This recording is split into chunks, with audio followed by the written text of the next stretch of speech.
Donc, vous avez suivi Maman Monique avec toute son expérience. Elle conseille aux jeunes familles qui ont des enfants, n'est-ce pas, qu'il serait nécessaire, si c'est possible, de venir en région parce qu'elle estime qu'en région, vraiment, les risques d'égarement pour les enfants, ça ne veut pas dire que ça n'existe pas, mais c'est quand même moins élevé. Maman Monique, tu as fait tout ça sur le plan professionnel. Tu avais des enfants. Tu as des enfants, tu faisais l'école, tu faisais le travail. Comment est-ce que tu faisais pour mélanger tout ça? Parce que c'était pas facile. Hein? Maintenant, tu as un travail tu sors, tu viens, blabla. Comment est-ce que tu faisais pour que ça se passe bien, pour combiner la famille, le travail, les activités des enfants mélangées? Parce que l'expérience a prouvé qu'il y a des jeunes couples qui arrivent à cause de ce problème de enfant, travail, ça crée le désordre, personne ne veut entendre personne, ça va dans tous les sens. Mais malgré ça, tu l'as fait pendant au moins 25-30 ans. Comment est-ce que tu faisais pour gérer, pour mélanger tout ça? Est-ce qu'il y avait une potion magique? Est-ce qu'il y a une formule? Qu'est-ce que tu as fait pour gérer ça pendant tout ce temps-là? L'amour. L'amour. L'amour de nos enfants. L'amour de donner aux autres. Quand on aime, on se sacrifie. Il ne faut pas oublier que dans un couple, c'est des sacrifices à faire, de part et d'autre. Et quand on a des enfants, on doit encore se sacrifier davantage. Ces enfants, si on les aime, qu'est-ce qu'on ne ferait pas pour eux? Et on les aime parce que si on a accepté qu'ils viennent au monde, c'est parce qu'on les a aimés. Donc, ceux-là, quand on veut qu'ils réussissent, on fait tout. On fait tout ce qu'on peut comme mère, comme parent. Et dans notre cas, on s'est entendu. On travaillait ensemble.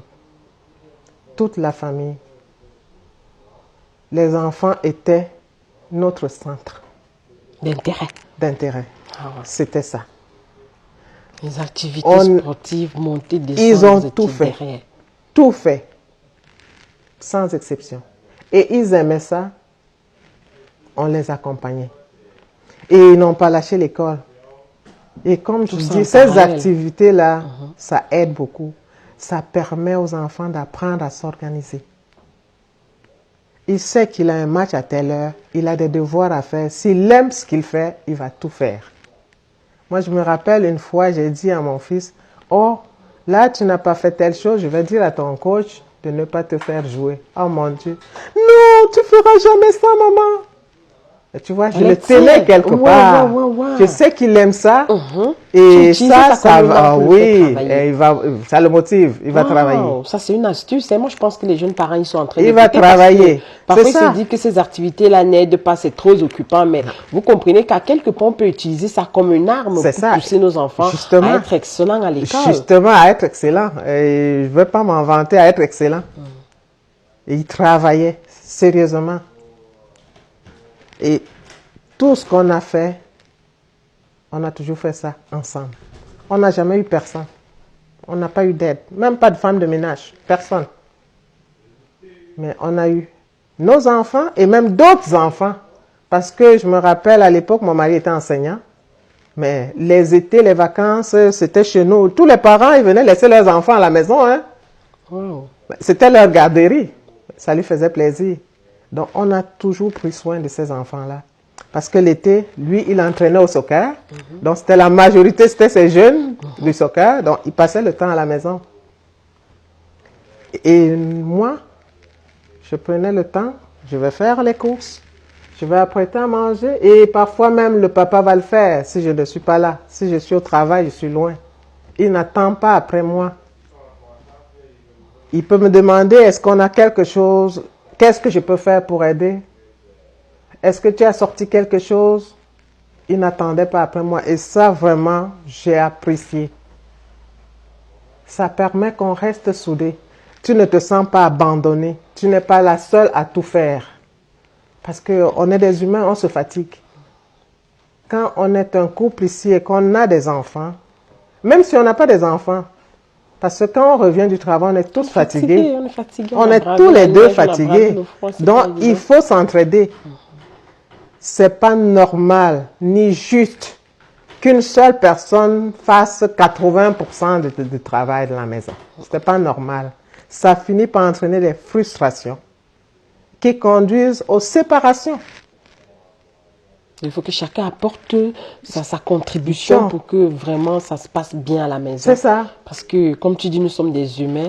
S'il y a quelqu'un qui rentre plus tôt, il peut essayer de faire à manger. Voilà. Moi, je pense que les jeunes couples écoutent. Et moi, je pense que c'est même ça le véritable problème. Mais maman, je voulais savoir, est-ce que cette attitude-là, papa l'avait déjà au Cameroun? Ou bien parce que le véritable problème, c'est quoi? C'est que il y a des jeunes couples qui arrivent ici. Au Cameroun, ils avaient un mode de vie.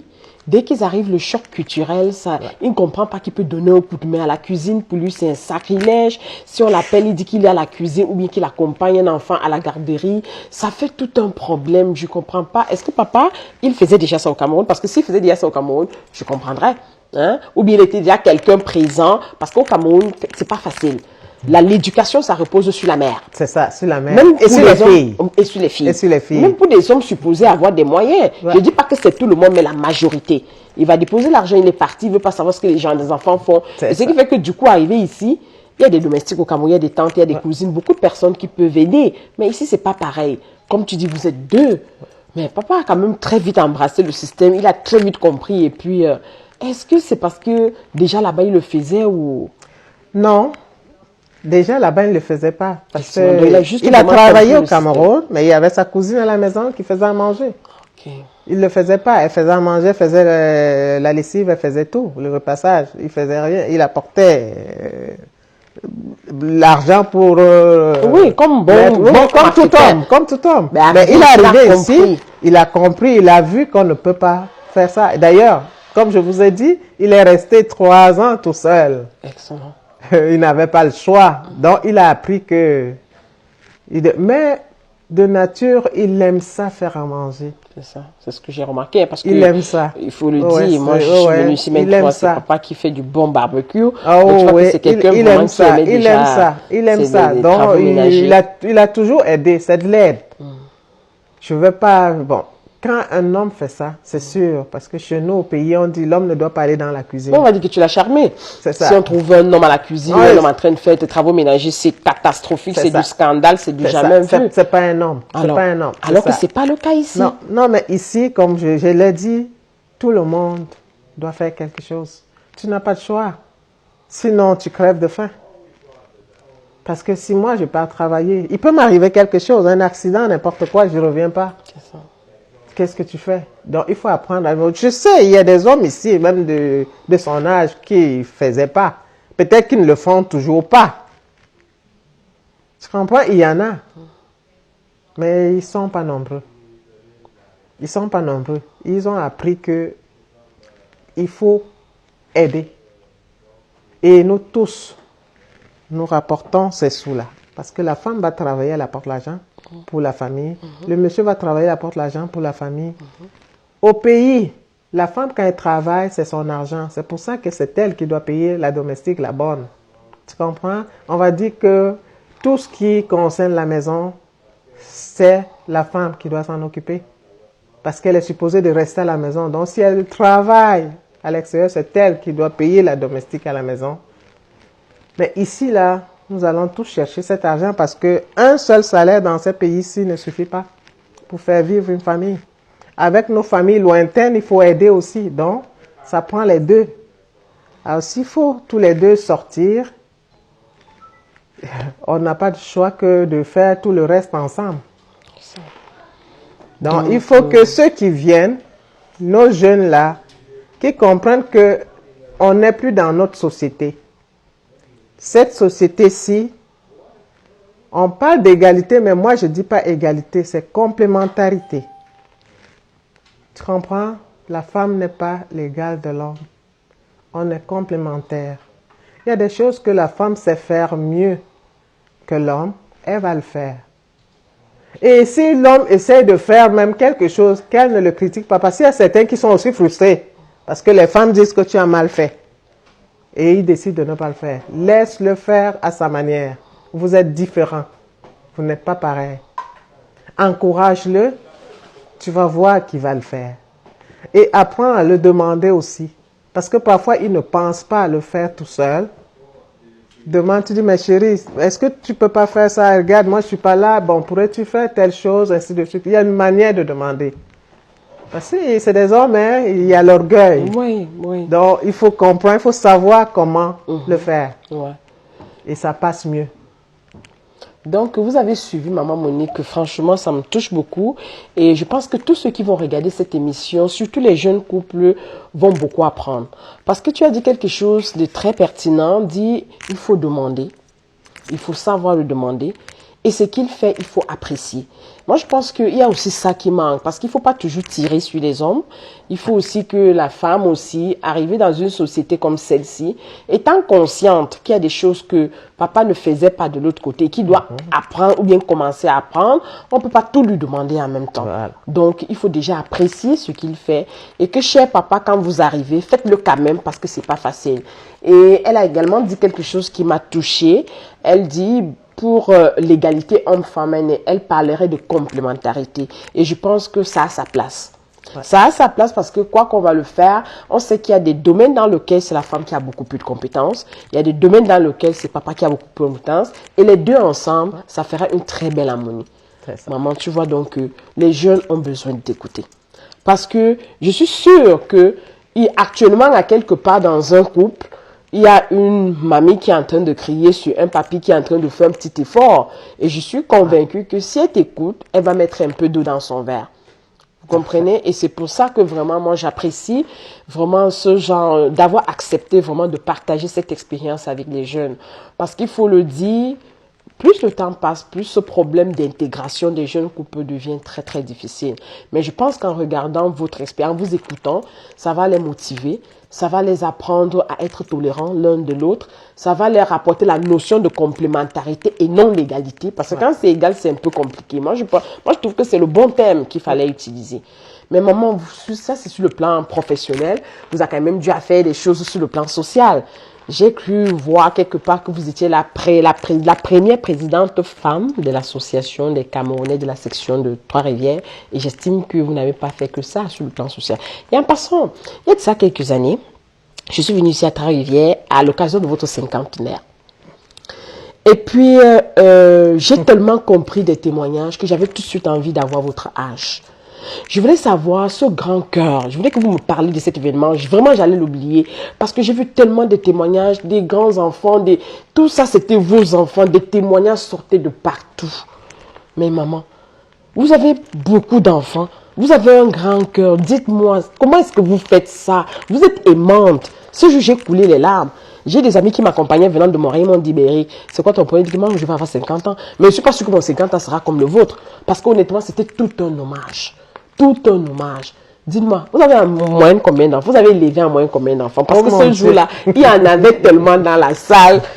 Oh mon Dieu. Ils n'ont pas tous pu venir. Hein. Ah oui? Ah oui, il y en avait qui m'appelaient. C'est ça votre vie sociale? Parce que j'ai vu ce jour-là des messieurs qui disent des témoignages, des témoignages.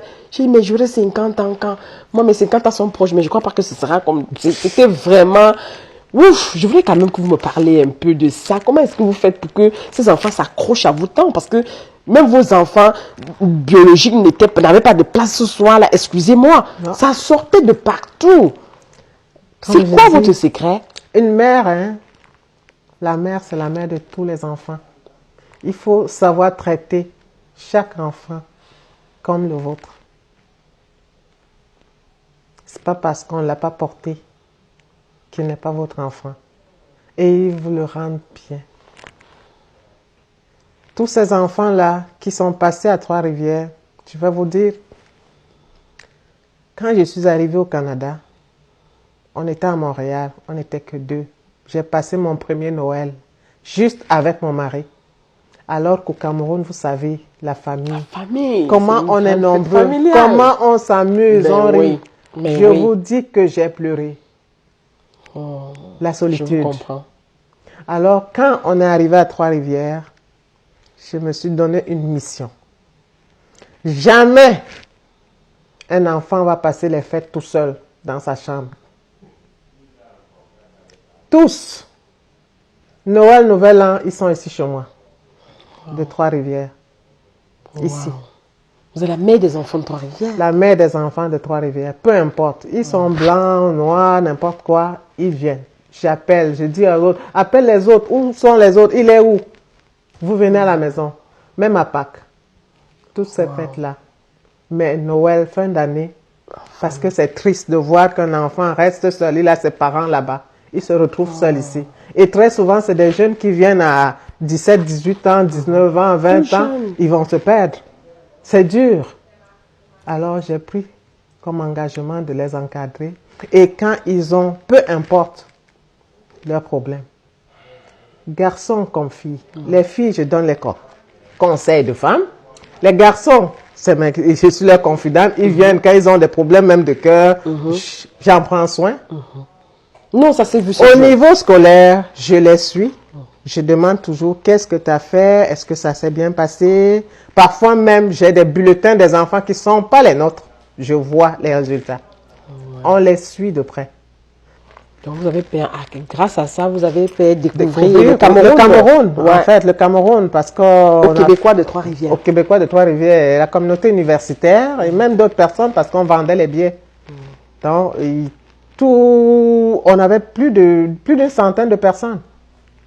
Et il fallait préparer tout ça. Et je me rappelle, une année, j'étais enceinte à faire ça. À courir les magasins. À l'époque, on n'avait même pas les épiceries comme aujourd'hui. Je peux aller acheter le plantain s'il fallait aller à Montréal. S'approvisionner. Puis venir faire à manger ici. Et faire tout ça là. Mais je passais quasiment des nuits blanches pour pouvoir préparer. Bravo, maman Monique. Parce que moi, c'est mon pays. Il ne fallait pas qu'on parle mal du Cameroun. Et qu'est-ce qu'ils ont fait, les Camerounais? Non. Il fallait que ça réussisse. Et je l'ai fait. Et ça a réussi. J'ai fait ça pendant plusieurs années. Là, il y a eu les jeunes sont arrivés. À un moment donné, j'ai dit, mais là, prenez le relais. Il y a des filles là-dedans, apprenez à faire ça. Donc, après quelques années, ils en ont fait, mais ça a changé, ce n'est plus pareil. Non, plus pareil. Là, maintenant, ils ont, qu'est-ce qu'ils appellent les 5 continents, quelque chose de continental. Là. Donc, c'est un souper de tous les continents. Ok. C'est ça, tous les continents. Tu vois, les Européens. Mais il n'y a plus l'ACC, la section ACC. L'ACC, je pense que ça existe. Maintenant, les jeunes, ils nous invitent. On est des invités d'honneur. C'est ça, quand ils font quelque chose, ils nous invitent. Non, je ne sais plus comment ça fonctionne. Donc, vraiment, maman, moi, je pense que vous êtes une Margaret Thatcher, parce que ça fait 11 ans que je suis ici. Et l'association des Camerounais qui est à Montréal, c'est toujours les hommes qui sont en tête. Hein. J'ai comme impression qu'ils ne veulent même pas que les femmes passent à côté. Je le dis, j'ai l'impression, parce que une fois, il y a une dame qui a battu campagne là, mais ça n'a pas passé. Donc, tu parles de Margaret Thatcher, je pense que j'ai eu ce surnom-là ici. Donc je ne me suis pas trompée parce que moi, je nous connais. Accepter qu'une femme dirige et... Oui, mais j'ai vécu des coups bas, je n'ai pas voulu en parler. Non, ça je sais, vous avez tenu, vous avez démontré quand je comprends pas lâché. Votre dynamisme, votre engouement, surtout que c'était le Cameroun, vous le portez sur vous, vous aimez votre pays, je vous dirais bravo. Moi, je pense que tu es Margaret Thatcher. Et comme on dit dans notre jargon, derrière une grande femme se cache un grand homme. Parce que moi, je pense que si tu es ce que tu es, si tu as pu faire tout ce que tu as pu faire, c'est parce qu'il y avait quelqu'un à côté de toi qui te soutenait. Donc, nous allons revenir à la pause, vous présenter le grand homme qui se cache derrière maman Monique Michel Dihin.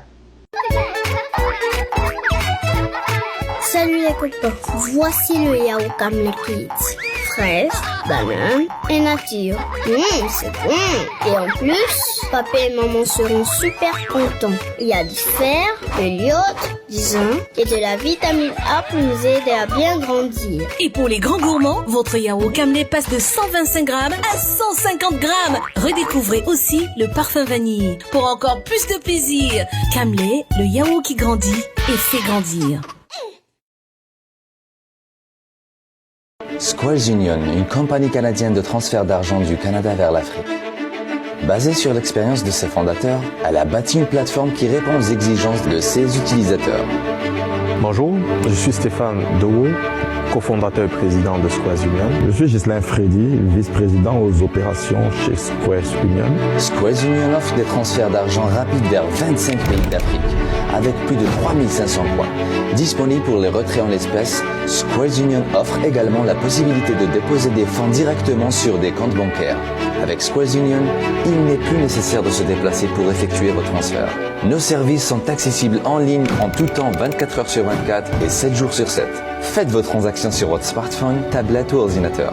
Squares Union garantit la sécurité et la rapidité de vos transactions et vous propose des taux et frais les plus compétitifs. Avec Squares Union, économisez et gagnez du temps en faisant vos transactions en ligne de façon sécuritaire. Bienvenue, Papa Philippe. Bonsoir Eric. Merci beaucoup, ça me fait plaisir que tu aies rejoint ce plateau de l'émission. Raconte ton histoire si ça peut aider les autres du concept de la mamicité. Donc, j'ai interviewé maman tout à l'heure. Elle nous a parlé de beaucoup de choses. Et ce que j'ai retenu au cours de son interview, c'était le mot amour. Amour, ça revenait. L'amour envers les enfants, l'amour envers la famille. Et quand je regarde la période que vous êtes ensemble, et je vous regarde aujourd'hui, c'est comme si vous connaissez aujourd'hui. Je voulais justement que tu nous dises un peu quel est le secret, comment est-ce que tu as pu faire pour garder cette flamme d'amour entre maman et toi. Parce que vous savez le phénomène qui se passe aujourd'hui, les jeunes ne sont plus capables de se mettre ensemble pour un long bout de temps. Ben, je vois quand même que ça fait plus de 30, 22, 40 ans que vous êtes ensemble. Mais quand on vous regarde, c'est comme si vous connaissez aujourd'hui. Est-ce que tu peux nous dire quel est le secret? Pour répondre à ta question, je peux tout simplement te dire le secret de la longévité dans la relation d'un couple, c'est la communication. Une communication franche, honnête, sincère et un dialogue constant. Rien n'est facile, mais comme je t'ai dit plus tôt avant l'émission, on se donne des principes. Et un des principes que je me suis donné depuis très longtemps, c'est la théorie des 3 P. Ah ben oui, donc ça. La patience, la persévérance et la présence. Dans la vie, Eric, faut être patient. Les choses qui nous arrivent, on dit toujours, bon, il n'y a jamais de situation éternelle. Donc, projetons-nous dans 1 an, dans 2 ans, dans 3 ans. Alors, la relation avec ma femme, c'est une relation de 40 ans.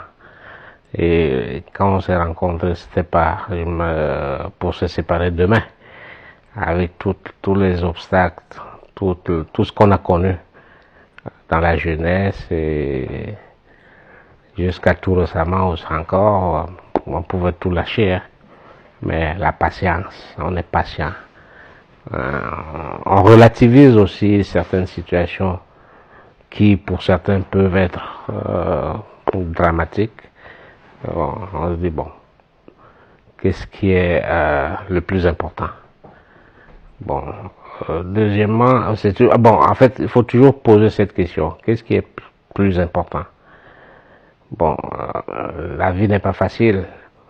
Deuxièmement, c'est la persévérance. Un échec aujourd'hui ne doit pas t'entraîner à te faire arrêter ta vie là. Tu as un obstacle, tu te bats pour franchir, pour sauter à travers. Ça, c'est le 2e P. Le 3e P, c'est la patience.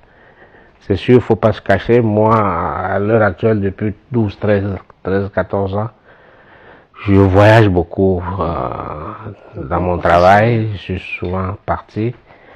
Mais la présence, c'est pas juste physique. La présence, ça peut être aussi à distance.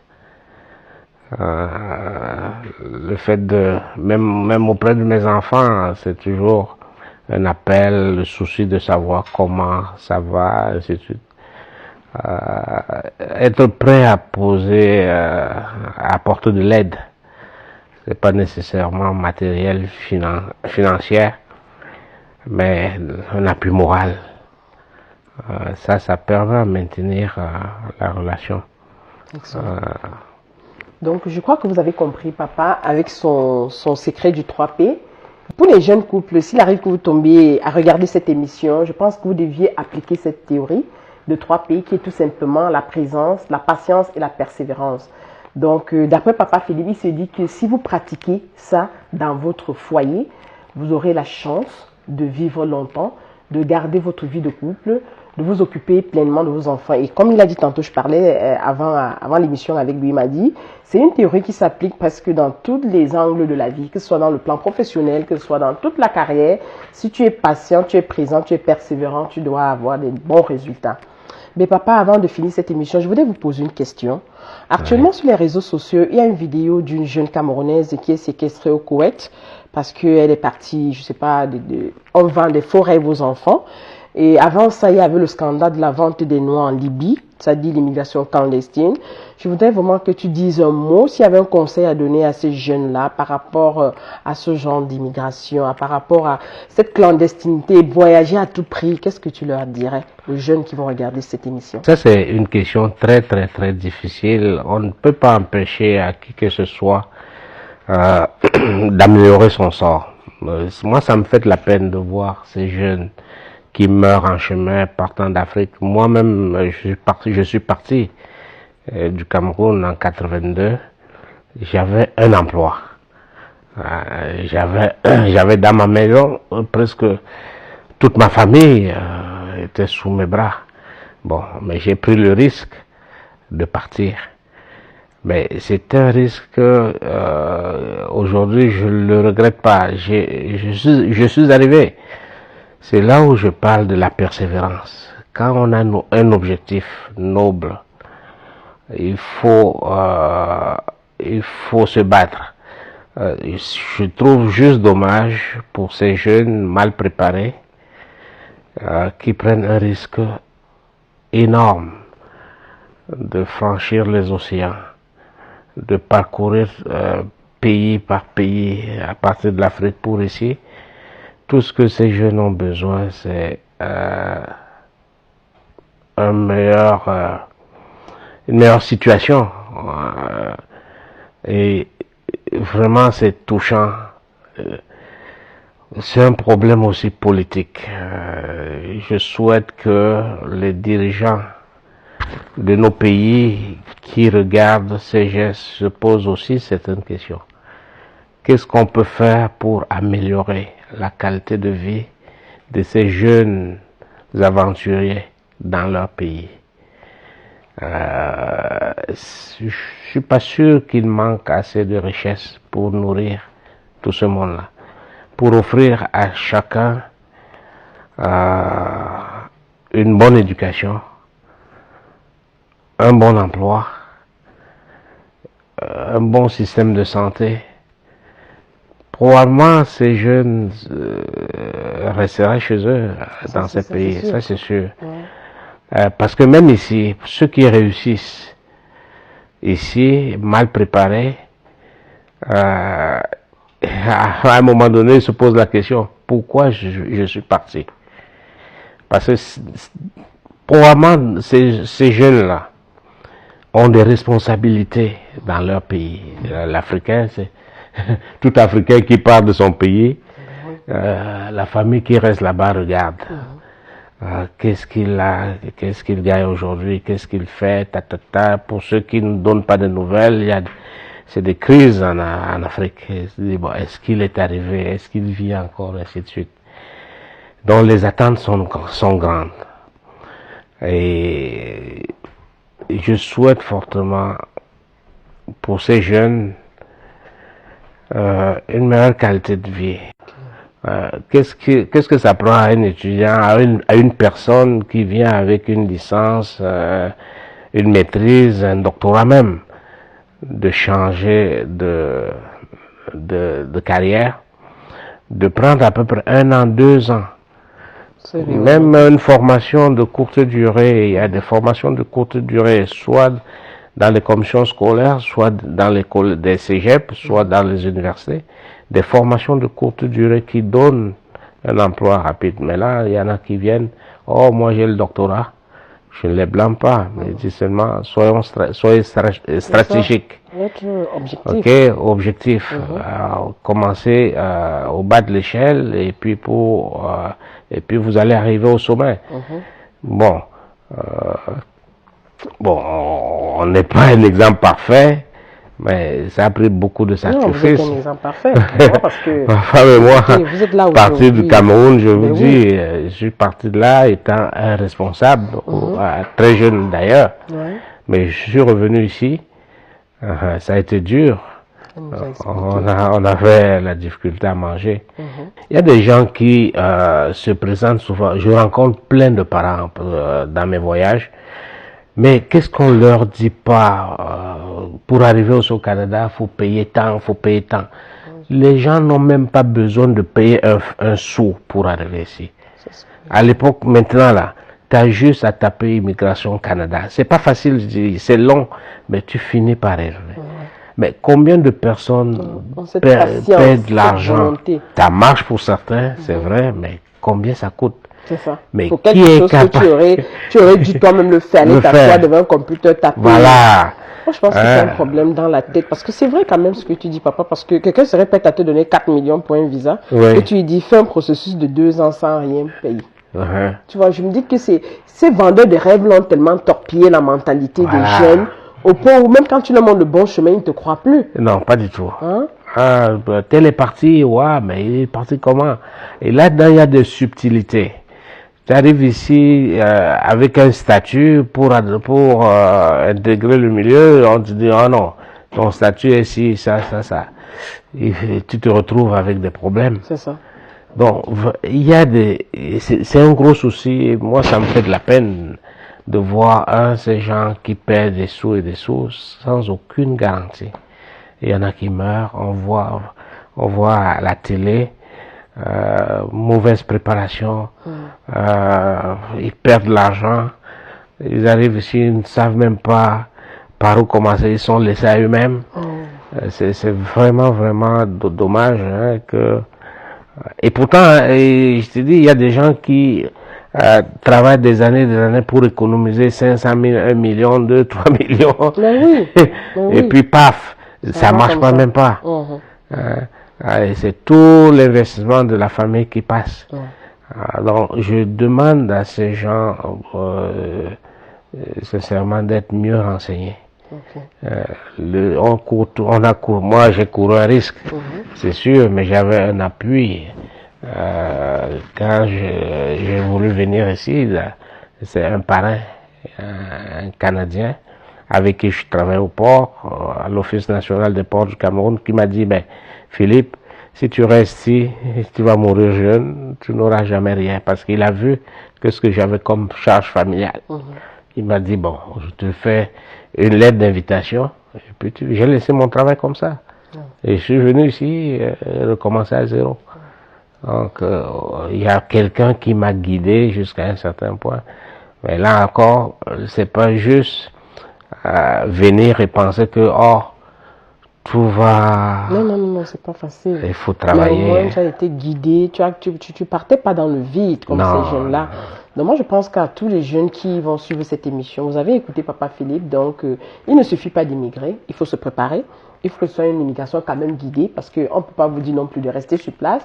Mais avant de partir, vraiment, il faut se préparer. Se préparer, c'est quoi? Se renseigner, ne pas tomber sur le premier venu. Et puis aujourd'hui, avec les médias, avec la facilité d'Internet, franchement, je pense qu'il y a quand même une latitude. Il y a des informations. Hein? Moi, mais je ne peux pas compter le nombre de fois qu'on envoie des courriers, des arnaqueurs partout. Mais vous pouvez quand même encore aller chercher et vraiment vous détourner de ce chemin du désert qui ne peut que donner des douleurs aux familles.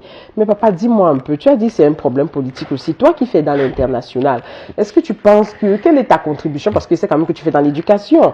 Parce que quelque part aussi, c'est des jeunes qui sont diplômés, ils n'ont pas toujours du travail. Et parfois, dans nos pays africains, on a des gros diplômes, mais sur le plan de l'employabilité, on ne peut pas toujours se mettre, il faut avoir une certaine, c'est pas comme ici où avec des petits 2EP, des formations de 3 mois, tu peux t'intégrer dans le plan professionnel. Je ne sais pas, avec tout ce que tu fais à l'international, est-ce que tu as déjà fait comme ça? Et peut-être, je sais pas, il faut que tu dises quelque chose parce que même parmi ces migrants-là, il y a des intellectuels. Il y a des jeunes enfants qui ont du diplôme. Nous aussi, c'était pareil. Moi, j'avais la chance de travailler avant d'immigrer. Mais nous étions 12 en maîtrise. On était 3 à travailler sur 12. Ça veut dire que 7 sont restés dans la nature comme ça, à ne rien faire, avec des maîtrises qui se périment dans leur poche. Je parie qu'en ce moment, si on leur dit n'importe quoi, ils sont prêts ils sont tentés. Mais je pense que si, avec cette maîtrise, ou bien il y avait une possibilité d'aller faire 3-4 mois pour s'intégrer sur le plan professionnel, ça pourrait quand même freiner cet exode des jeunes vers le désert. Est-ce qu'avec votre expérience, ce que vous faites, vous avez déjà pensé à faire quelque chose comme ça? Est-ce qu'il y a quand même quelque chose qui a été déjà fait dans ce domaine-là? Bon, Eric, je peux te confirmer que, selon mes observations, quoi, Ouais. en Afrique, c'est pas les connaissances qui manquent. C'est beaucoup plus les savoir-faire qui manquent. Moi, quand je pars en Afrique maintenant, au Cameroun, par exemple, il y a plus de docteurs que dans mon temps. Il y en a tellement. Il y a plus de maîtrise, il y en a tellement. Mais quand on va dans ces écoles, ça fait pitié. Donc, il manque le savoir-faire. Et le travail que nous faisons, sur mes interventions généralement dans plusieurs pays, Sénégal, Cameroun, Côte d'Ivoire, Burkina Faso et autres, c'est d'apporter cette expertise sur le plan professionnel. Nous montons des formations qui développe les compétences. L'approche canadienne, c'est une approche basée sur le développement des compétences, donc des savoirs, des savoir-faire et des savoir-être. Donc, les programmes de formation que nous mettons en place, d'ailleurs, on s'est connus quand je mettais en place le programme de licence professionnelle sur l'hygiène et salubrité des aliments. Et aujourd'hui, cette licence, il y a en moyenne, je pense, une vingtaine d'étudiants dans cette licence-là. Et ils sont presque tous placés. Wow. Tu vois, parce que on a reformé, on a mis en place un programme qui répondait aux besoins de l'entreprise. Certaines personnes sont formées en Afrique. Ça n'a rien à voir avec le besoin de l'entreprise. Excellent. Les thèmes de formation sont 18. Il y a une inadéquation entre la formation et le besoin des entrepreneurs. Alors, tu vois, il y a des gens qui ont des diplômes, mais lorsqu'ils sont en action dans une entreprise, il faut quasiment recommencer la formation à zéro. Or, selon l'approche par compétence, ce que nous faisons, l'étudiant ou la personne est suffisamment formé pour être opérationnel dans l'entreprise. Pour l'entreprise même, c'est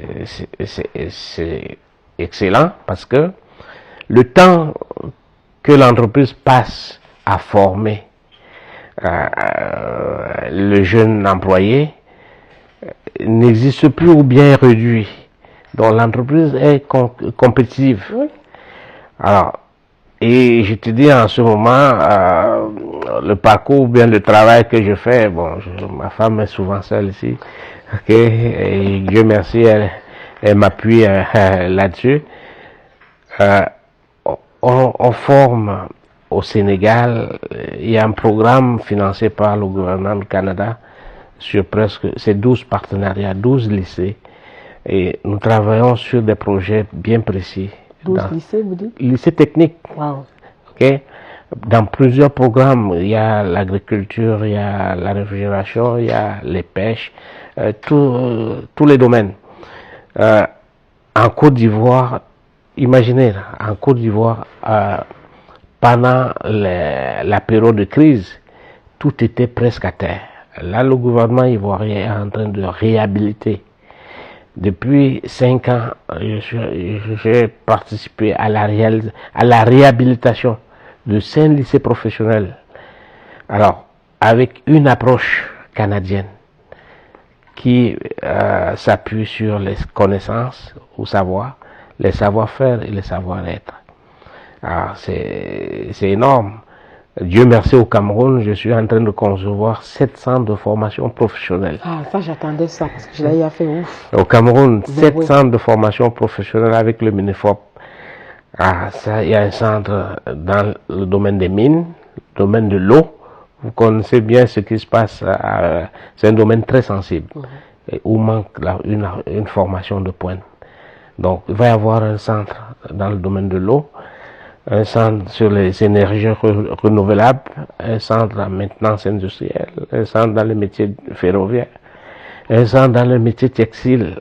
Alors, si le gouvernement camerounais va de l'avant avec ce projet, ça va être une autre révolution sur la formation professionnelle. Et c'est ça qui m'anime, de voir qu'on peut apporter cette expertise qu'on a acquise, que nous avons acquise ici, que nous pouvons l'apporter. Et qui peut apporter une contribution à freiner cet exode des jeunes. Parce que je suis convaincu, sortant de cette centre de formation, si ces jeunes peuvent être placés, pour ma part, je suis convaincu que ça va apporter une énorme contribution à ralentir l'exode des jeunes vers la Libye ou vers les océans ou bien vers le désert. Parce que comme je disais toujours, je m'attendais à ça et franchement, ça me fait vraiment un chaud au cœur. Parce que c'était ça le problème. Un enfant qui sort, par exemple, la CAP, mais comme tu le dis, si on le met, moi qui ai fait une maîtrise au Cameroun, j'ai jamais vu l'ADN à l'ordinateur. J'arrive ici, je vais faire une maîtrise. On montre les feuilles, je peux dessiner l'ADN, ça quitte de là à là, mais sur le plan pratico-pratique, avec les enfants du CEP qui ont fait ça, ça fait longtemps, j'allais devenir folle, j'étais même obligée de fuir le système parce que c'est quelque chose que pour lui il a manipulé depuis, et c'est ça que tu disais, la compétence. Tu as bien de la connaissance, mais pratico, tu ne connais pas. Et moi je dis que c'est vraiment ça, vraiment papa, ça veut dire qu'il y a quand même, donc ça veut dire que c'est un projet qui est en cours, et je pensais que ça peut être réalisable dans combien d'années, ça prendra encore beaucoup de temps? Ben, dans combien d'années, tout dépend de la vitesse à laquelle le gouvernement va mettre en place les fonds. Ou trouver les fonds pour mettre en place. Nous, on termine les plans dans les prochains mois et là, ça va suivre. Mais ce que je voulais dire aussi par rapport à ça, c'est que on forme aussi ces jeunes pour faciliter la mobilité. Et je dis aussi qu'une compétence est universelle, devrait être universelle. Si un étudiant a appris la mécanique automobile au Cameroun, il devrait arriver ici et pratiquer la mécanique automobile. La compétence est universelle. Lorsqu'on a un environnement adéquat, on peut partir du Cameroun. Ceux qui veulent immigrer là, supposons, il suit une formation en Afrique, il vient ici, il va trouver facilement un emploi. Si c'est une formation adaptée. Adaptée, voilà. adéquat. Excellent. Et là, c'est la voie. Il peut aussi se créer sa propre entreprise. Exactement. Parce que dans nos programmes, dans le travail que je fais, ça permet aussi aux jeunes de développer une culture entrepreneuriale. Donc, dans les programmes de formation que nous mettons en place, il y a toujours un volet entrepreneurial là-dedans. Donc, le jeune ou la jeune fille qui sort de ces écoles, qui sortira de ces écoles en fait, pourra dans un court temps être entrepreneur. Donc c'est possible. Et si l'entrepreneur pense qu'il va venir, qu'il va chercher à partir, non, il ne pourra pas partir. Non, il va être capable de faire vivre sa famille. C'est ça le but là. Moi, je pense que c'est quand même un travail très louable pour ceux qui nous écoutent. Donc, Papa Philippe fait quand même dans un domaine qui apporte la contribution à la réorganisation de la formation, n'est-ce pas, pour que les jeunes qui se forment soient utiles, directement utilisables sur le plan professionnel, parce que c'était vraiment ça le problème au Cameroun. Tu as beau Dieu avoir le diplôme, un enfant va parler d'un groupe électrogène, il n'a jamais vu avec les... C'était compliqué. Et moi, je dis que vraiment, c'est un travail qui devrait se perpétuer, parce que moi, je pense que si c'est un travail que le gouvernement vraiment appuie et qu'on le replique sur plusieurs plans, dans plusieurs autres affaires, ça pourra vraiment aider beaucoup les jeunes. Maman Monique, Papa Philippe, je suis très heureuse que vous ayez accepté de participer vraiment à cette émission de Raconte ton histoire si ça peut aider les autres. Je suis sûre que ceux qui vont écouter cette émission, ça va vraiment les enrichir. Mais avant de finir, je voulais encore que vous dites quelque chose. Le secret de rester comme ça, c'est quoi? Un seul mot pour conclure cette émission. Un seul mot. Une phrase. L'amour. L'amour. Et l'application du principe de 3P. Merci, chers auditeurs, d'avoir suivi cette édition de l'émission Raconte ton histoire, ça peut aider les autres. Nous avons reçu le couple Beck de Trois-Rivières et vous avez compris leur témoignage. Moi, je pense que tous les jeunes, tous les couples qui vont suivre cette émission devaient trouver leur compte. Pour les couples, un seul mot, appliquer le principe de 3P. Pour les jeunes, il faut réfléchir avant d'immigrer.